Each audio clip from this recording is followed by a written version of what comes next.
Welcome to Pindar Poetry. We hope you learned something new. In this video, I will show how to replace a Honda Civic front wheel bearing. First, park your car on a flat, stable surface and engage the parking brake. Loosen the lug nuts on the front wheel, then safely lift the vehicle with a jack and secure it with jack stands. Remove the wheel completely. Remember, safety is paramount, so double-check your setup before proceeding to the next steps. Now, let's get to disassembling. Carefully remove the brake caliper and rotor, hanging the caliper securely to avoid stressing the brake line. Next, you'll need to remove the large axle nut, which often requires a breaker bar and a 36mm socket. After that, disconnect the steering knuckle from the ball joint and tie rod end. This will allow you to pull the axle shaft free from the knuckle, giving you access to the bearing. With the knuckle removed, it's time to replace the bearing.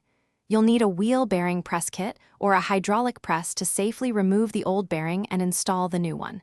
Make sure the knuckle bore is clean and free of debris. Carefully press the new bearing into place, ensuring it's seated squarely and fully. This step is crucial for proper function and longevity, so take your time. Now let's put everything back together. Reinstall the steering knuckle, axle shaft, brake rotor, and caliper. Make sure all bolts are tightened to the manufacturer's specified torque settings. Don't forget to torque the axle nut and the lug nuts on your wheel. Once everything is secure, lower the vehicle and take it for a test drive to ensure proper operation. Also, check the description for a link to some great leak-proof containers and other deals. Thanks for watching. Consider subscribing if we helped you.